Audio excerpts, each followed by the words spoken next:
In Texas, the afternoon at Starbucks was ordinary. Chuck Norris was enjoying an espresso at a corner booth after a hard day. Unaware that a legend was seated among them, the soft buzz of coffee makers and softly spoken conversations permeated the atmosphere as patrons arrived and departed. Chuck's instincts were refined during decades of battling evil, and he stayed always watchful. As a result of his practice of continuously scanning the room, which saved countless lives, he saw a young kid, no older than 4, standing motionless next to the door. The boy had untidy hair and large, terrified eyes. His little body shook a little as his eyes flew wildly about the coffee shop before settling on Chuck, who was flashing little fingers across his youthful face. The boy arrived at Chuck's table and gripped his sleeve with an unexpectedly firm hold for such a little child. "Mommy gone." The child's voice could barely be heard as he whispered. Chuck's neck stood on end as he heard those 2 single words, which were filled with fear. It felt like the whole Starbucks froze at that moment.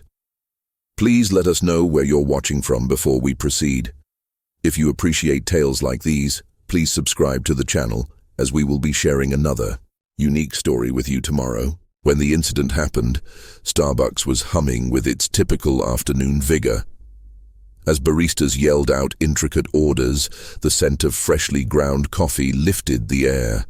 Consumers were unaware of what was going on while they tapped away on PCs or browsed through phones. During his morning at a charity function for kids with impairments, Chuck showed off basic self-defense techniques tailored to their skills. He entered Starbucks for a peaceful moment of introspection, and the warmth in their eyes lingered in his heart. However, a Texas Ranger never relaxes. Chuck's perceptions remained acute even while he was dressed in ordinary clothes. Something about the environment didn't feel right. His eyes carefully swept the room, just like he had done in several difficult circumstances. The barman recognized him right away. "The customary Mr. Norris?"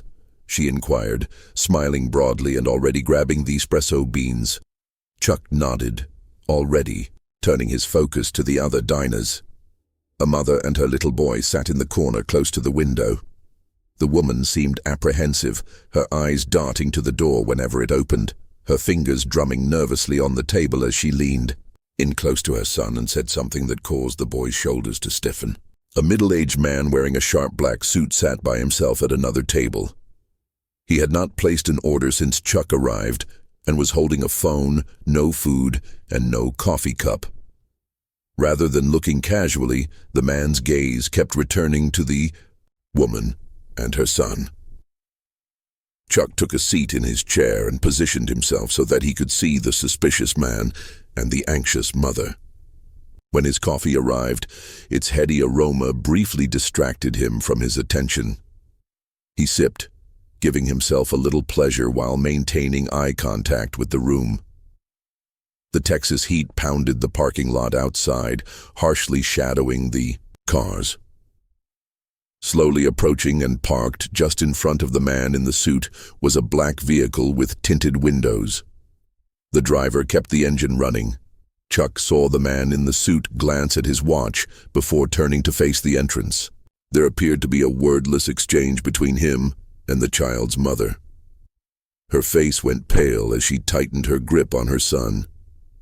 Chuck noticed the mother and child sitting by the window, but justice never takes a coffee break, not even in Texas. The woman's posture was stiff, her shoulders strained, and she kept checking her phone. Unaware of his mother's mounting distress, her son Benji swung his legs under the table. She would glance about the room every few minutes, her eyes lingering on the exits as though she were making plans on how to get out. Uncomfortably motionless was the man in the black suit.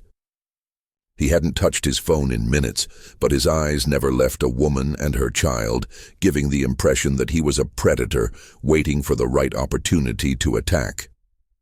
Chuck identified something familiar about his systematic patience, the icy focus of someone obeying orders from his years of combating crooks. "More coffee, Mr. Norris." Chuck's focus was briefly disrupted by the barista's speech. Chuck answered casually, "No thank you," but his gaze stayed on the dubious man. Finally, the man in the suit rose up and precisely adjusted his handcuffs. He moved to the counter, lining up so that he could see the mother and child clearly. His voice was low-pitched and emotionless as he gave the order.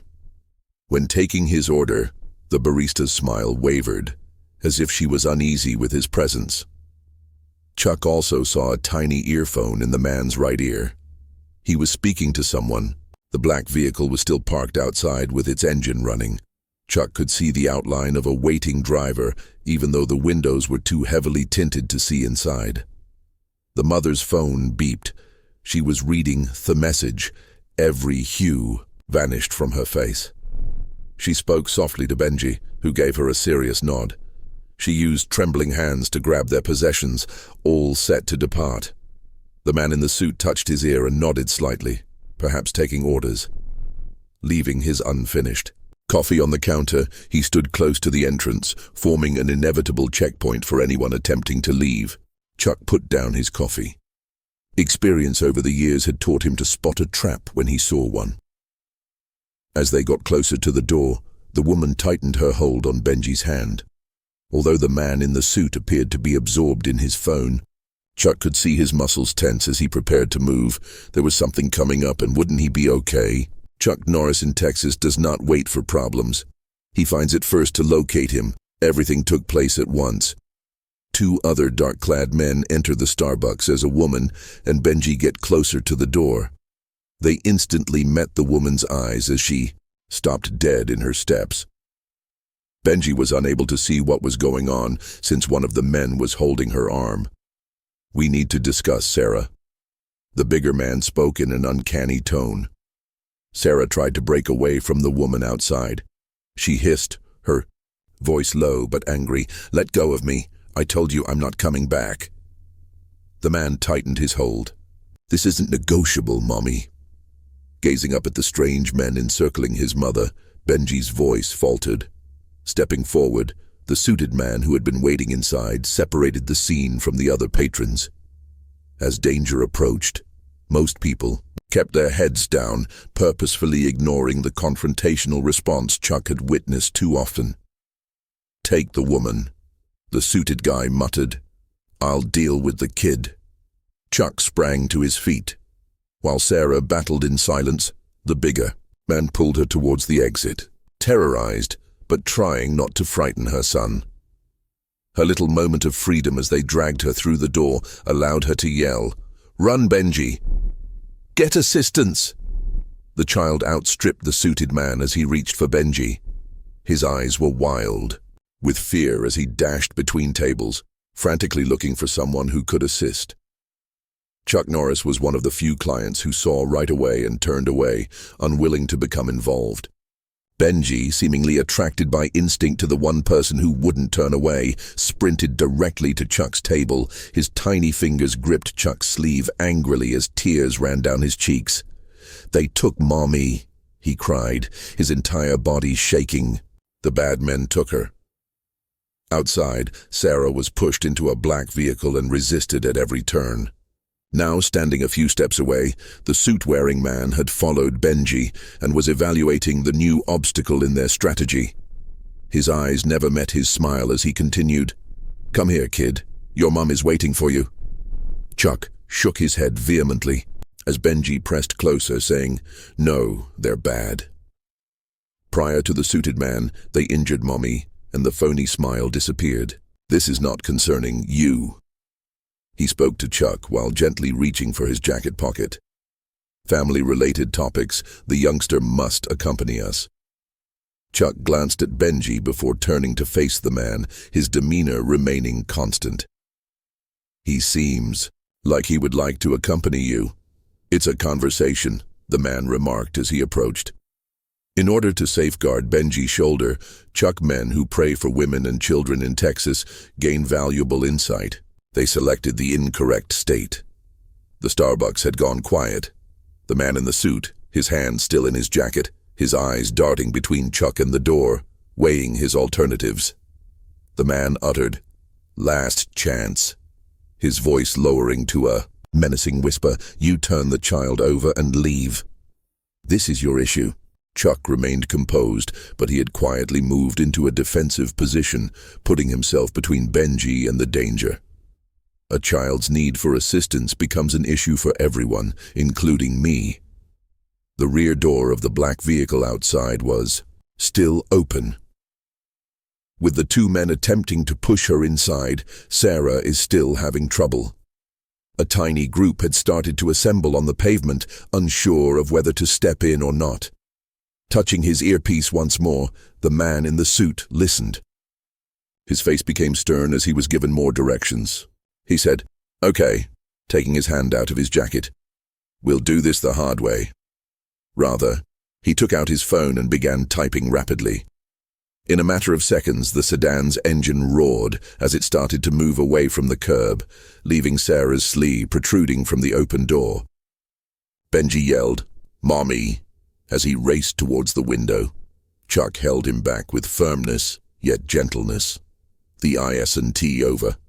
The man in the suit retreated towards the door. In one way or another, the boy follows us about. Something fell out of the man's pocket as Chuck turned to go. A tiny business card made its way to the ground.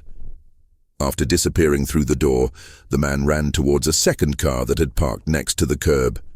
Chuck hastened to the window, keeping a protective arm on Benji as he committed the license plates of both cars to memory.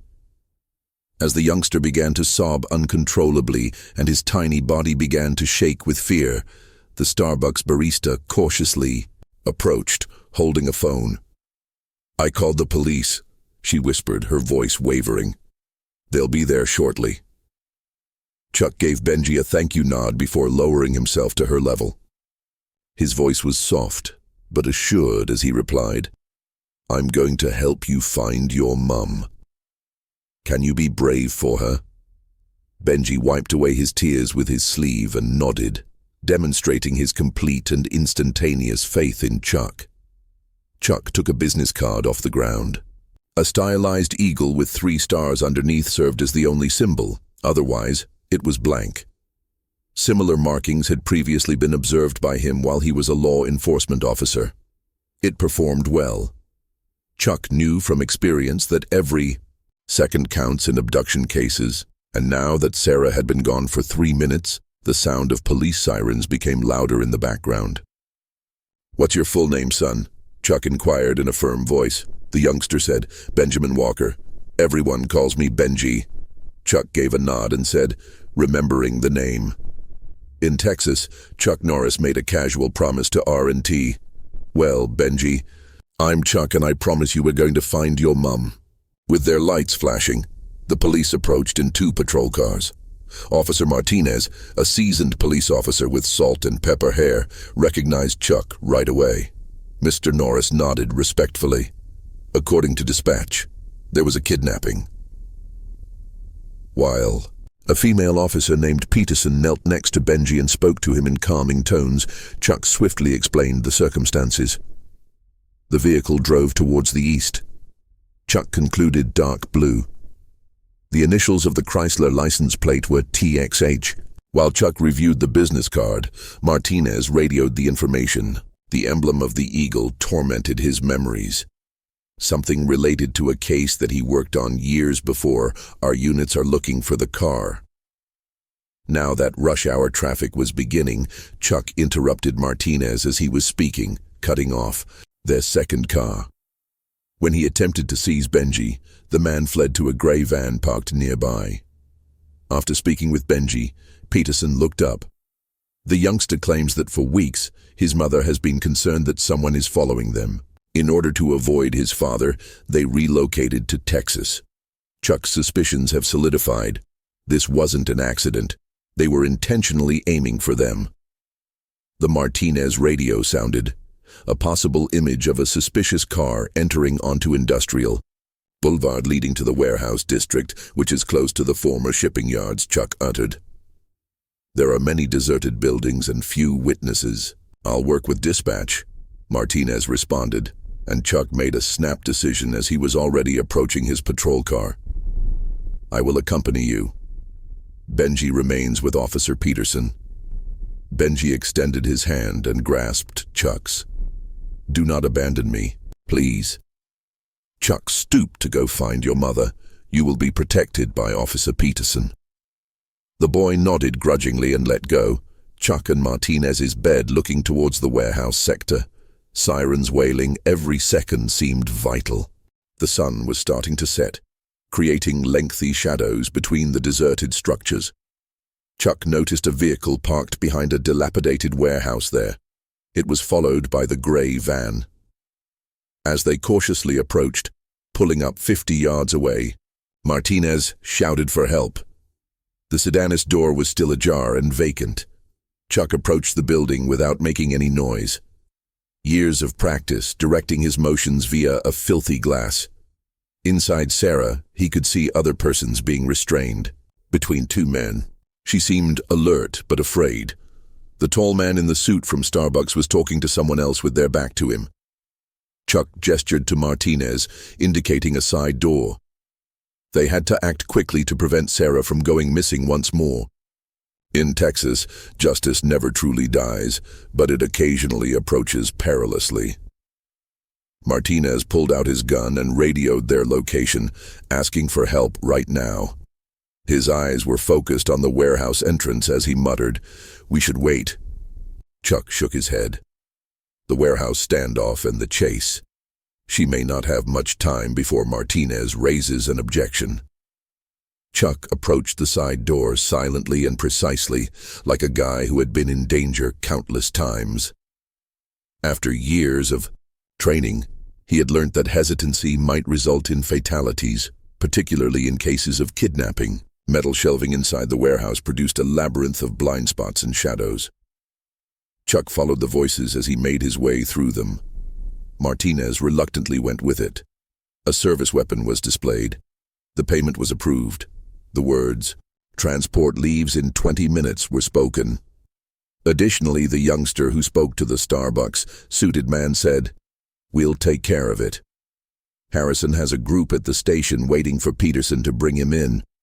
Chuck froze. Confusion gave way to terror as the connotation became evident in Martinez's face. Officer Peterson was under duress. Benji remained vulnerable. Chuck halted Martinez's grab for his radio with a cautionary glance. They had no choice but to tell. "My station so they wouldn't be heard," Martinez muttered frantically. "Initially we secured Sarah." Chuck maintained his laser-like focus. They arrived at an open area in the warehouse where Sarah was seated tethered to a chair, her face battered but her eyes unwavering because guys, including the man in the suit, were all around her. Standing with his back to Chuck and Martinez, the leader looked over papers lying on a makeshift table. Chuck gives Martinez the signal. 3 fingers, 2, 1. When they both rushed into the clearing at once, Chuck disarmed the nearest kidnapper with a precise blow, and Martinez identified himself as a police officer. A stack of empty crates was struck by the man in the suit as he sought for a weapon, but Chuck was quicker and delivered a well-timed roundhouse kick. Martinez grounded the other kidnappers after covering them while Chuck freed Sarah. "Benji!" her voice gasped. "They're after Benji, we know." While assisting her to her feet, Chuck reassured her, "We need to move now." But the warehouse doors flew open as they approached the exit. At least 6 more armed men arrived. Eventually, the leader turned to show his face. Grinning icily, he added, "Chuck Norris," in an uncannily serene voice. "Didn't he tell me you were going to be joining our little operation? This adds complexity." Martin maintained his weapon trained on the initial kidnappers, who are now in a precarious situation. "FBI! Drop your weapons," yelled Martinez. The commander chuckled. "About that, Officer Martinez, are you certain? Double-check your credential." The minute Martinez's self-assurance faltered, one of the kidnappers on the ground had time to kick Martinez's legs out from beneath him. On the concrete floor, his rifle scuffed. Pushing Sarah behind him, Chuck looked for a way out. He had something in it. These abductors weren't your typical ones. They were too well prepared and self-assured. "Who are those of you?" Chuck insisted. The turmoil surrounding him did not affect the leader, who fixed his tie. The more pertinent query is, Mr. Norris, who are you actually saving? Chuck's thoughts became more. He needed to buy time because Martinez was down, and 6 armed men were obstructing their escape. The odds weren't good even for him. Chuck angrily declared, "This operation ends now. Whatever you're planning stops here." The commander laughed and circled him like a predator.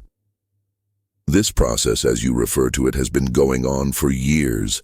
Sarah is aware, isn't she?" Sarah firmly grasped Chuck's arm, saying, "Don't listen to him. He's just trying to confuse you. Explain Project Eagle to him." The leader kept speaking in an uncomfortably quiet tone. Inform him of Benji's unique qualities. Now that he was upright again, Martinez was standing next to Chuck. "Back up," he murmured 2 minutes out as he was leaving. The leader gave a loud sigh, saying, "Martinez is always the hero." "As your father was prior to our hiring him." Martinez tensed up. "What did you just say?" When backup arrived, a siren sounded in the distance. The leader said, "We don't have time for the full story," as he looked at his watch with apparent complacency. "It should be noted that Benji is merely an innocent parent, and Sarah is not just an atypical boy taking out a tablet." He turned the screen in their direction. It showed a toddler in a lab setting with red highlighted DNA sequence segments. "The first subject to achieve achievement is Benji. His genetic markers are just what we have been aiming for." Sarah abruptly rushed forward. "He has a child, not a topic." After Chuck's attack, the suit-clad man recovers and grabs her arms, dragging her back with a child worth millions of dollars to the proper buyers. Chuck had had enough of it. He went into action with lightning speed. Taking the closest guard's weapon away and using the man's body as a shield, Martinez dived for his misplaced firearm after him. There was commotion in the warehouse. With each flawlessly performed blow, Chuck's years of martial arts training were clear in his deadly efficiency. The leader retreated towards the exit, leaving his soldiers without hesitation as the guards fell one by one. He called this "isn't over his." "Shoulder Harrison already has the boy." Chuck turned to Sarah, who had Harrison, after rendering the last guard helpless with a strong roundhouse kick. She had a pale face. "My ex-husband, the private military contractor he works for, has been experimenting with genetic modifications. She stumbled, and Benji was born in their facility. When I learned what they were going to do, I ran away with him." The backup sirens increased in volume. Martinez used zip ties to secure the captured abductors. "We must make it to the station." Chuck spoke quickly. As they hurried outside, Chuck rang an unidentified number, and he hesitantly answered. "Mr. Norris is a female voice officer." "Peterson, I have Benji." "Peterson, the station is not where we are." Chuck's response was fair. "Whatever they're paying you, they have my daughter," who broke off her speech. "I'm at a loss, but I can't allow them to take this boy. Come see me at the historic water tower. Please come by yourself, or I'll call Harrison." The phone line died. Chuck turned to face Sarah, whose somber comprehension was mirrored in her eyes. Justice had only started its work today. The ancient water tower kept guard above the fading Texas sky. The rusty building serves as a memory of bygone eras. After Chuck parked a quarter of a mile away, Sarah persisted in coming despite his protests. As he approached on foot through the brushy area. "I will not hide while others risk their lives for him," she stated resolutely, referring to him as her son. Martinez had remained to guard the warehouse scene, and if any trusted officers remained, coordinated with them. He was completely rocked by the discovery of corruption in the police force. Chuck saw the patrol car belonging to Peterson parked at the base of the tower. With one hand on Benji's shoulder and the other hovering close to her service pistol, the officer stood next to it. When the youngster saw his mother, his face brightened. Recall what Chuck said to Sarah in a whisper as they got closer. "Let me speak." Peterson's stance became rigid. "That's sufficiently far." She shouted, and I replied, "Come by yourself, Norris. A mother deserves to see her child." Chuck gave a cool response. "Officer, you know that better than most people." Peterson's poise wavered a little. They stated they would give my 3-year-old daughter back once I gave birth to the son. Sarah said, stepping forward, "Harrison never fulfills his commitments." I knew Peterson's eyes expanded since I worked for him for 6 years. "One of them is you." Sarah acknowledged that I worked on Project Eagle as a geneticist until I learnt that my own embryo was being used in the research.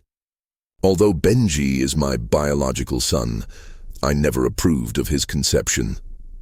Chuck closely observed Peterson, observing the tension in her eyes. He said that there is still time to act morally. "In what location is your daughter being detained?" "A warehouse off Highway 16. Peterson answered in a voice, very faintly audible. "2 guards at Unit 42. Chuck nodded and started to make a strategy. "Martinez is putting together a group of police officers we can rely on to protect your daughter while we extract Benji." Peterson paused. "Police training for years that struggled with maternal instinct." "How do I know you are trustworthy?" "Since I didn't call for backup," Chuck said plainly. "And I can have it." The distant noise of chopper blades slicing through the atmosphere broke up the standoff. Peterson, as the radio sounded, the Peterson report. A loud voice asked, "Is a parcel safe?" Chuck looked into her eyes. The moment when they must make a choice. Peterson glanced at Chuck after glancing at Benji and her radio. Her radio was carefully taken out and crushed under her boot. "Something was implanted in Benji by the Vimp," she whispered quickly. "A gadget for tracking. They kept coming across him that way." Sarah pulled Benji in as she gasped. "Where the skull base is," Peterson answered that he had heard Harrison. "He must be alive because of this." The chopper was drawing near. "It's a search," light carefully combing the ground. "We have to make a move." According to Chuck, combined Peterson gave her decision a nod. "You should be aware of something else," she continued, giving Chuck a flash drive. "A list of all those involved. You won't believe how high it goes." Finally, the truth was coming to light, but they were still in danger. No way in hell. Chuck was standing outside the safe hospital room where Benji was sleeping soundly when dawn came over Texas. A surgeon was able to remove the tracking gadget effectively. Among the few individuals not on Peterson's list of conspirators, Martinez had implicit trust in bed. Sarah sat next to her son. At last, her weary expression displayed relief. The previous 24 hours had permanently changed their lives. Despite being terrified, Peterson's daughter was saved from the storage facility. The child and mother were placed under protective custody, along with Martinez as kin. No one could have predicted the depth of the corruption's roots. On a safe laptop, Chuck looked at the contents of the flash drive. Details, dates, and places of a decades-long program that involved genetically testing children. Top military leaders, politicians, and business executives were on the list. This was not only a criminal scheme, it was also a covert government project. "What is happening at the moment?" As she joins Chuck in the corridor, Sarah inquired. "Martinez has gotten in touch with trustworthy federal officials." In response, Chuck said, "Those not in the regular chain of command.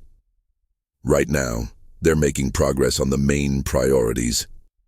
Sarah nodded and encircled herself with her arms. "And Harrison?" she asked. Chuck firmly stated, "No sign of him yet. He left his troops in the warehouse and vanished." A young nurse came up with a tablet and said, "M. Walker, we've finished the Beng's tests. The physician would like to talk to you." The nurse was being followed by Sarah. A mysterious text message vibrated on Chuck's phone. "This hasn't ended yet. Even in Texas, certain things transcend justice. Through the window of the hospital room, Chuck observed Benji soundly sleeping, unconscious of the significance ingrained in his DNA. Between those who would protect him and others who would take advantage of him, an innocent infant born to be something more than human. Along with innumerable other participants in Project Eagle, Harrison remained at large.